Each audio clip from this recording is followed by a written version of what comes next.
Voilà. Vous voulez savoir la réalité dans ce match-là? Pourquoi on a perdu?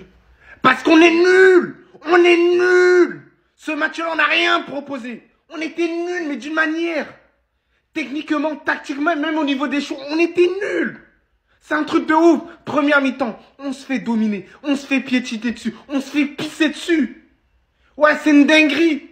Le grand Real Madrid face à Lille. Lille. C'est un truc de ouf. Depuis le début de la saison, on souffre. C'est difficile.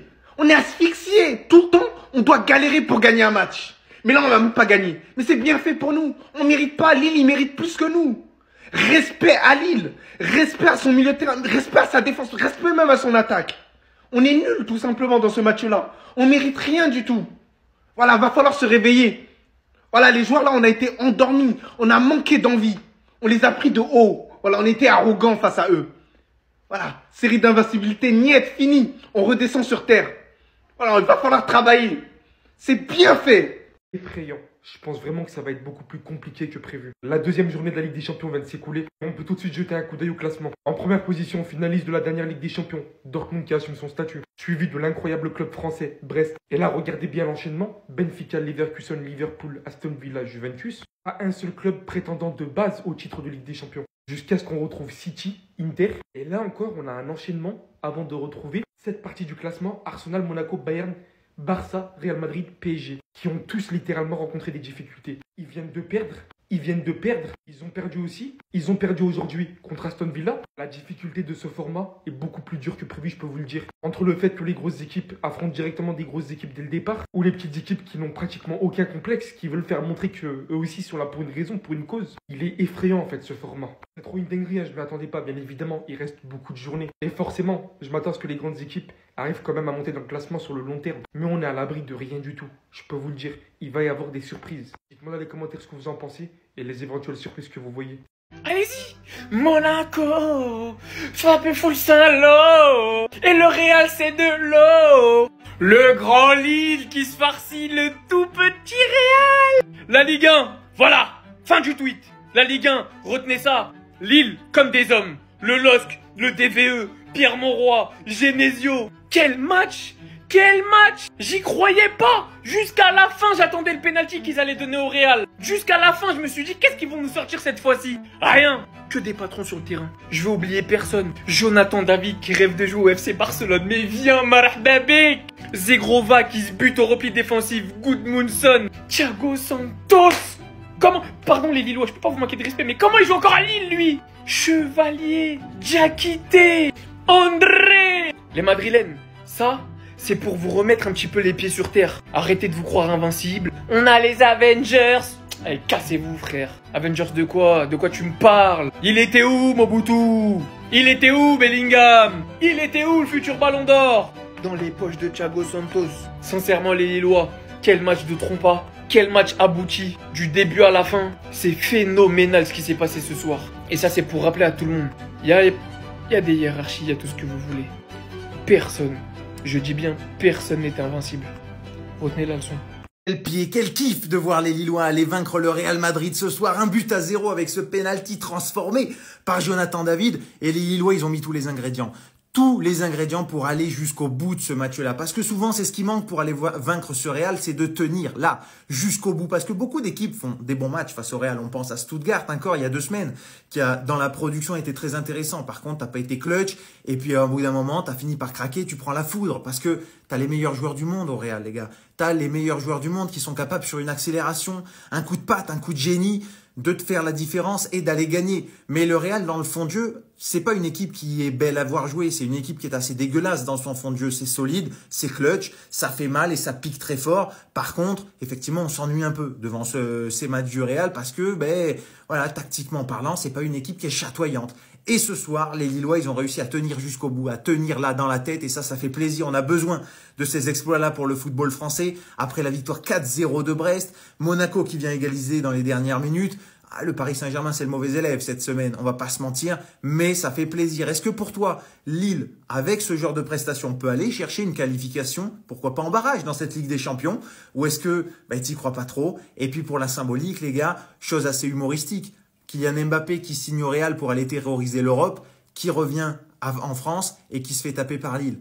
Quand même assez particulier et assez drôle, on va pas se mentir. Dis-moi donc ce que tu as pensé de ce match-là dans les commentaires. Carlo, on veut bien te défendre une fois, te défendre deux fois, te défendre trois fois. Mais là, ce que tu nous as fait ce soir face à Lille, c'est une honte. En seulement 3 jours d'écart, tu nous fais 2 prestations dégueulasses, horribles, et les mots sont à la hauteur du coaching de Carlo Ancelotti. Oui, ce soir, tu as perdu un de tes fidèles, Carlo. J'ai toujours défendu son manque de tactique et plutôt mis en valeur son côté coaching, son côté relationnel avec ses joueurs, avec son groupe. Mais là, ce soir, force est de constater que ce début de saison n'est pas à la hauteur, que depuis ce début de saison, tu nous chies dessus. Ce soir, ton équipe arrive sur le terrain avec aucune envie. Ce soir, ton équipe, en première mi-temps, elle n'a pas pressé une seule fois son adversaire. T'essayes de revenir avec d'autres arguments en seconde mi-temps, tu te fais tourner par Lille. Lille joue à la baballe avec toi, tu n'arrives pas à récupérer les ballons hauts. Et le pire de tout ça, tu n'es pas capable de te créer de grosses occasions en seconde mi-temps. Il faut attendre la 90e minute et des têtes hasardeuses sur des centres. On dirait une équipe de bas de tableau. Ce soir, la victoire de Lille, elle est méritée. Des idées de jeu, des joueurs qui en veulent, que tu n'arrives pas à inculquer à tes joueurs sur cette saison. Carlo Ancelotti, le réveil va devoir être très rapide, sinon je pense que ta place va vite sauter. Dans les commentaires, dites-moi si pour vous, Carlo Ancelotti doit sauter.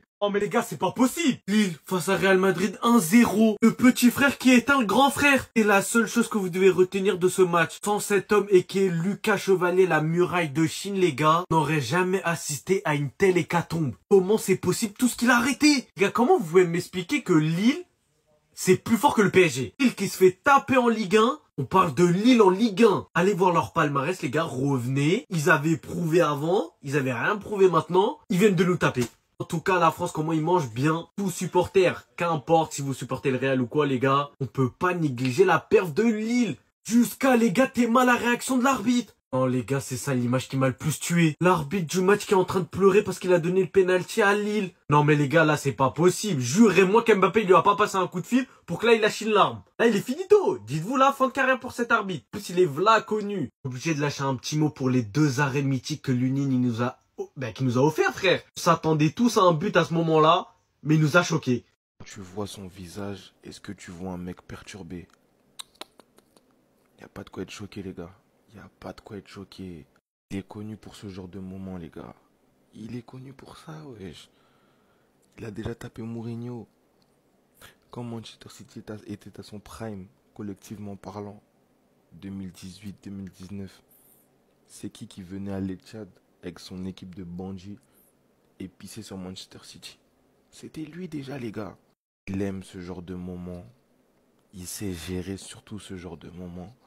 C'est un super coach contre les grosses équipes. Il sait déjouer les tactiques des plus grands. Les gars, wesh, il a tapé Guardiola, il a tapé Mourinho. Là, aujourd'hui, il a tapé Ancelotti. Et le pire dans tout ça, c'est que ça marche que contre les grosses équipes. Parce que là, je vous dis la vérité, là, on a vu un grand Lille ce soir. On va aller regarder jouer samedi à 19h contre Toulouse. Ils peuvent même perdre 2-0 devant nous comme ça. Hein. Genre devant nous comme ça là. En tout cas, reste pas à Lille. Hein. Ils ont respecté les gars. Waouh. Personne s'y attendait. Hein. Je vous dis la vérité. Ne surveillez pas le ciel. Ça viendra d'en bas. Clic, clac, boum. Ça le problème avec le Real Madrid. Jamais de beau style de jeu. Ça me fait chier. Il est temps de dire un terme contre Lille. Lille. Wesh, on est le grand Real Madrid. Même si on multiplie le nombre de Ligue des Champions qu'ils ont, ça fait même pas notre nombre de Ligue des Champions. Parce que 0 fois 16, ça fait 0. Ouais, c'est une dinguerie. Voilà, dans le jeu, on est nul. Nul de ouf. J'ai envie de péter la télé. Mais c'est une dinguerie. Mais carrément, j'étais sûr on allait prendre un but. Tout le temps, on doit gagner les matchs avec difficulté, avec suspense. On doit batailler. Même pas un peu de beau jeu, de maîtrise. Les commentateurs dire ouais, le Real Madrid a maîtrisé ce match hyper bien de la première à la 90e minute. Non. Non, on doit tout le temps galérer. On doit tout le temps être épuisé. On doit être épuisé, fatigué. Ça doit nous tabasser. Normalement, c'est ce genre de match-là. C'est du 3-0. Là, à la mi-temps, on est en train de perdre contre Lille. Lille. Ouais, j'ai envie de casser mon téléphone. C'est une dinguerie. En plus, je savais qu'il y aurait un scénario comme ça. En plus, là, non, tu peux pas en vouloir Kamavinga. Mais le scénario, on défend comme des... Ah. Il rêve de jouer au Barça et il est libre cet été. Ter Stegen se fait vieux et Chesney, il est là que pour la fin de la saison. Et on pourrait remettre Koundé dans l'axe et faire passer Thiago Santos à droite. Je vais oublier personne ce soir. Que des trompas à Lille. Chevalier ce soir, il était en mission. Mais pour ceux qui suivent pas Lille, ils savent pas qu'il est toute sa vie en mission. Ce gardien est tout simplement phénoménal. Je suis amoureux de lui depuis la toute première heure où je l'ai connu. Je comprends toujours pas pourquoi il est pas titulaire en équipe de France. Allez, je pars en cacahuète. Ce soir, je me lâche.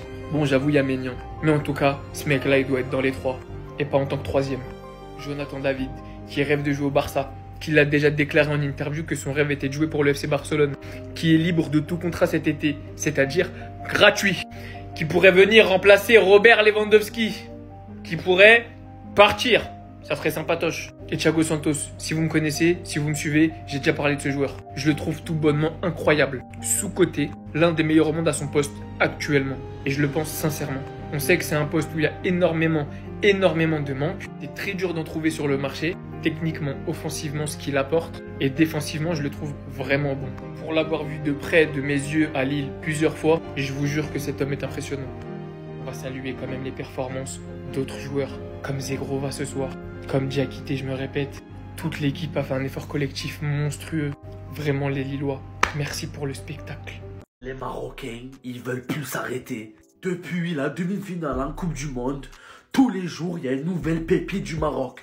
Ayoub Bouadji, qui vient tout juste aujourd'hui de fêter ses 17 ans. Masterclass. Quelle fête d'anniversaire. Battre le Real Madrid, les gars, la meilleure équipe de l'histoire du football. Masterclass de ce jeune homme marocain. Il est fort où, ces joueurs-là? D'où ça sort? Du jour au lendemain? Des pépites à droite, à gauche? Wesh, ils ont 12 000 équipes. Arrêtez, il y a 8-9 ans, ça sortait des gangs.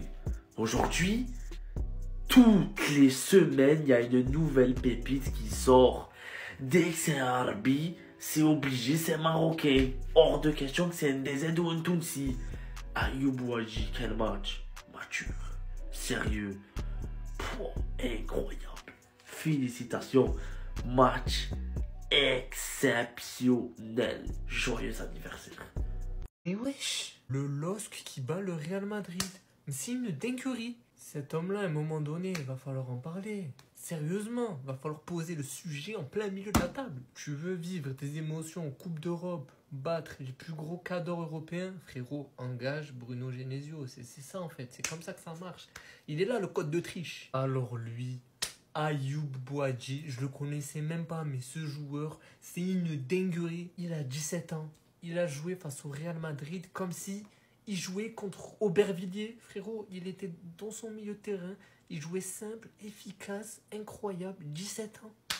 17 ans. 17 ans, j'ai jamais vu un joueur aussi à l'aise. C'est une dinguerie. Le meilleur pour la fin, Monsieur Zegrova. Mais c'est une dinguerie ce joueur. En fait, il n'y a que des dingueries dans cette équipe. Zegrova, j'ai juré, tu lui changes sa nationalité. Il est dans un top 10 européen. J'ai juré que c'est sûr, mon frère. C'est juste que regarde sa nationalité, malheureusement. Mais c'est une dinguerie le match qu'il fait ce soir. Il a rendu fou Bellingham, il a rendu fou les latéraux, il a rendu fou Carvajal, il a rendu fou le Real Madrid. Je vous mens pas, je suis un petit peu supporter du Real Madrid. J'ai le Real Madrid un peu dans mon cœur. Ça me fait mal un peu, ça me fait mal. Mais bravo à Lille, franchement, match t'as les hommes. Le Real Madrid s'est fait éteindre. J'espère que cette fois-ci, tout comme vous l'avez fait avec le Barça lors de leur défaite contre Monaco, vous serez aussi présent pour souligner la défaite du Real Madrid contre Lille. J'espère que, tout comme le Barça, vous parlerez aussi de cette défaite du Real Madrid contre Lille. Parce que quand c'est le Barça, vous êtes toujours présent. Vous êtes toujours là pour parler. On vous attend pareillement pour le Real. Aujourd'hui, le Real Madrid a eu une leçon de football. Les Lillois ont dominé le Real Madrid de la tête aux pieds. On a senti beaucoup de joueurs du Real Madrid impuissants. Commençons par Hendrick. Hendrick, il nous a fait un match affreux, horrible. Mieux vaut le laisser sur le banc. Mieux vaut qu'il fasse ses entrées en jeu et ses frappes comme d'habitude. Mais il nous a fait un match horrible. C'est donc ce petit-là que vous voulez comparer avec Lamine Yamal.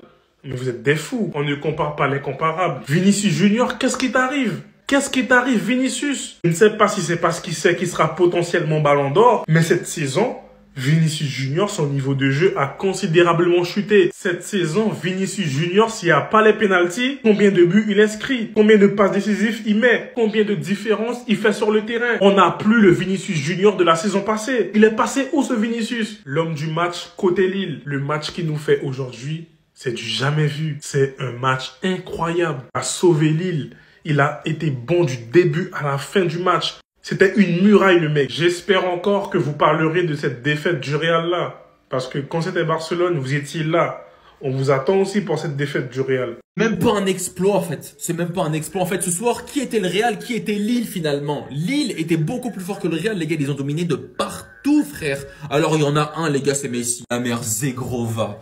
C'est pas la première fois que je fais une vidéo sur toi. Alors Zegrova, les gars, ce soir, il était boosté. Faut demander à Kamavinga ce qu'il lui a fait subir. Faut demander à Bellingham ce qu'il lui a fait subir. Incroyable, c'est l'ailier ultime en fait. C'est l'ailier ultime. Aruma tremble. Tremble, garçon. Ta relève, elle est juste ici, chevalier. Vous avez vu le match qu'il a fait ce soir? S'il est pas là, Lille, ils en prennent combien? Il est fort sur sa ligne. Il est fort avec son jeu au pied. Il est fort dans les dégagements courts et longs. Il sait tout faire.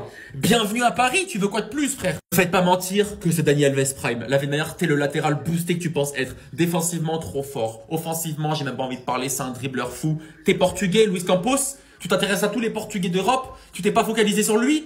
Réveille-toi, va me le chercher s'il te plaît. Boutou, faut se réveiller. Hein. T'as pas sacrifié la jambe de ton frère pour rien. T'es rentré en deuxième mi-temps, t'as été immonde en fait. À part faire une avec Rudiger dans le rond central, tu fais plus rien.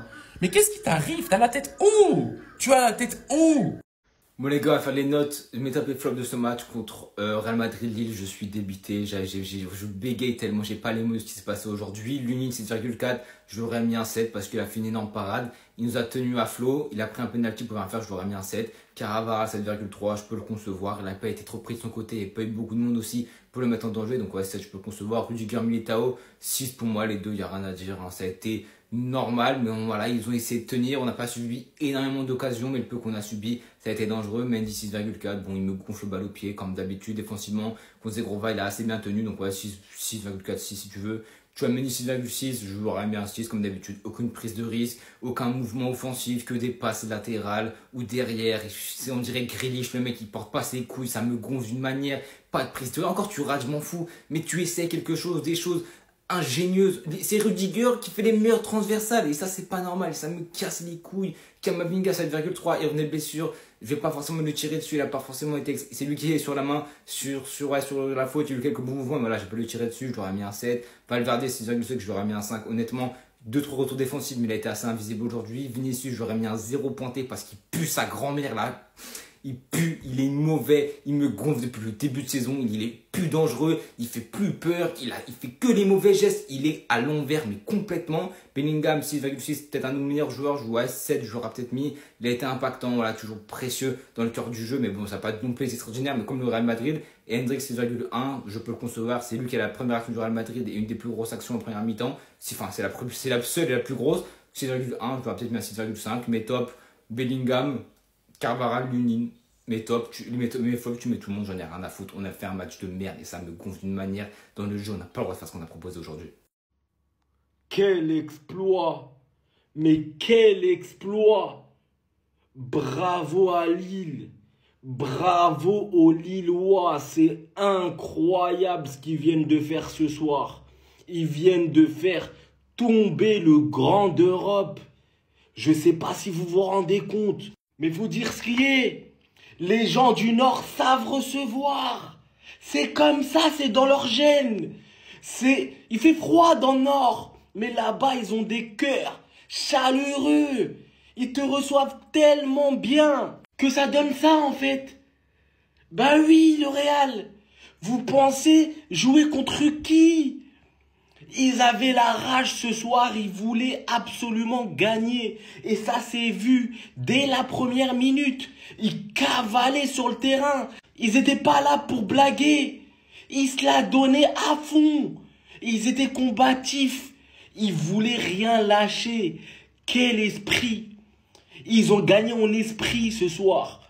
Et faire tomber le grand d'Europe et de cette façon, on peut que les féliciter en fait. Bah oui, c'est logique, c'est logique. En tout cas, Lille, bravo.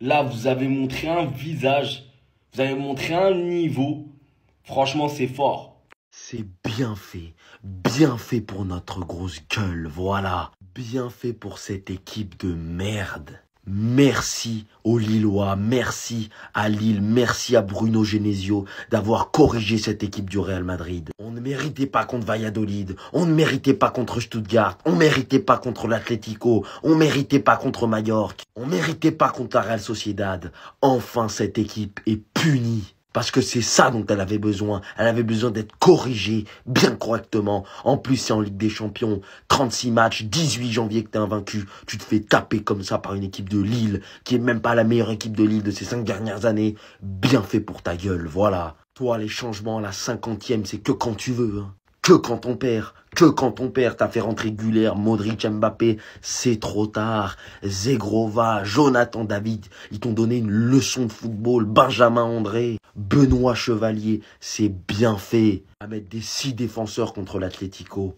bien fait pour toi. C'est bien fait pour toi aussi. Un match fantomatique comme ton début de saison de la merde. Je sais pas si tu crois que ton ballon d'or il est déjà passé, que t'as fini ta carrière. Si tu penses que t'as tout accompli dans le foot, barre-toi en Arabie Saoudite alors. Mais ici on est là pour jouer au foot. Donc réveille-toi mon pote. Tous nuls à chier. Lounine, merci. Kamavinga, merci mais pas merci, tu provoques le péno, mais je vais pas te l'accorder. Je vais pas t'en vouloir, j'en ai rien à foutre. Hendrick, merci. Toi, nul à chier. Toi, nul à chier. Toi, merci. Toi, nul à chier. Nul à chier, nul à chier, nul à chier, nul à chier. Et merci Lounine pour les parades, c'est tout. Le reste, puez tous la merde.